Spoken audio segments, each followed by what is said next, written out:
नाही नाही हा शिवसेना तालुका कार्यकारिणीची बैठक दर 2 महिन्यातनं होत असते आणि त्याप्रमाणे ही बैठक आहे. शिवसेनेची आपण बघितलं असेल की सगळ्या लोकांनी शिवसेनेवर कोणी किती गेले तरी शिवसेना ही उद्धव बाळासाहेब ठाकरेंवर विश्वास ठेवणारे कार्यकर्ते शिवसेनेमध्ये आहेत आणि त्याच तर्फेने ते काम करणार आहेत.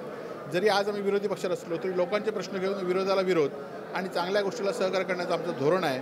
येणाऱ्या काळामध्ये जिल्हा परिषद, पंचायत समिती, नगरपालिका ह्या आम्ही सोबळावर लढवणार आहोत आणि त्या आम्ही जिंकणार आहोत. ठाकरे सेनेचे कार्यकर्ते सध्या भाजप आणि एकनाथ शिंदे यांच्या प्रवेश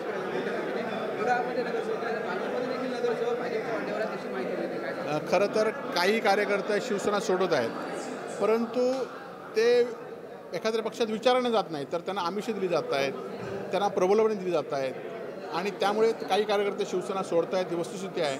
निश्चितपणे नवीन कार्यकर्ते आज शिवसेनेमध्ये जोडले जात आहेत. येणाऱ्या काळामध्ये सुद्धा नवीन कार्यकर्त्यांना घेऊन आम्ही हा पक्ष वाढवू असा विश्वास आम्हाला आहे. या बैठकीत उपनेते जामीर सावंत, राजन तेली, संदेश पारणे हे उपस्थित राहणार होते, पण ते ह्या उपस्थित राहिले काय सांगतात? नाही, आमची ही तालुका कार्यकारिणीची बैठक होती आणि त्या बैठकीला तालुका कार्यकारिणीचे सगळे सदस्य, तालुका कार्यकारिणीचे पदाधिकारी, शाखा प्रमुख जेवढ्यांना आम्ही निमंत्रण दिलं होतं त्यातले 90% जास्त लोक या ठिकाणी उपस्थित होते. ते आपण उपस्थिती या ठिकाणी ही तालुका कार्यकारिणी होती. हा मेळावा नव्हता, तालुका कार्यकारिणी होती. देवेंद्र फडणवीस असं म्हणाले की जोपर्यंत धनंजय मुंडेंचा आरोप सिद्ध होत नाही तोपर्यंत राजीनामा घेतला जाणार. खरं तर या सरकारमध्ये कुठलंही तात्विक सरकारचं धोरण राहिलं नाही. आपल्याला माहिती असेल की याआधीसुद्धा धनंजय मुंडेंवर आरोप करण्यात आले, ते आरोप सिद्ध झाले. त्यांचा सहकारी असलेल्या वाल्मिक कराडवर खुनाच्या गुन्ह्यात अटक करण्यात आली.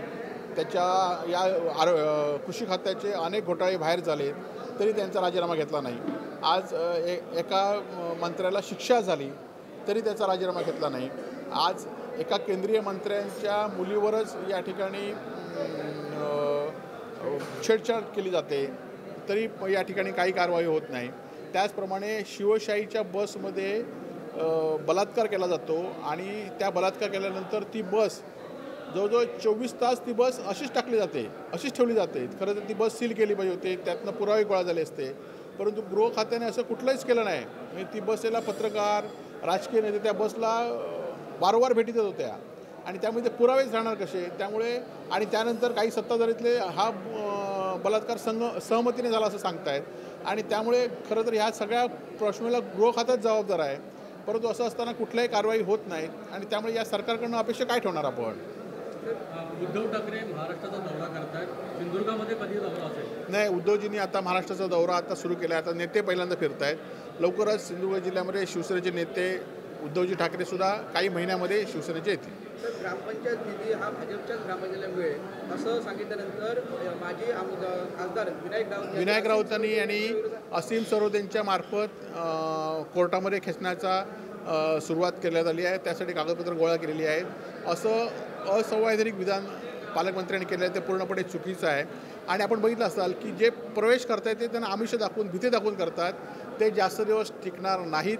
लोक आज जरी तुमच्यावर गेली असतील तरी भविष्यात ती लोक आमच्यावर असतील एवढा विश्वास आम्हाला आहे. तुम्ही त्या सैनिकांना रोखण्यासाठी काही प्रयत्न करणार? नाही, आम्ही विचाराने शिवसैनिक आमच्यावर आहेत आणि ते आमच्यावर राहतील.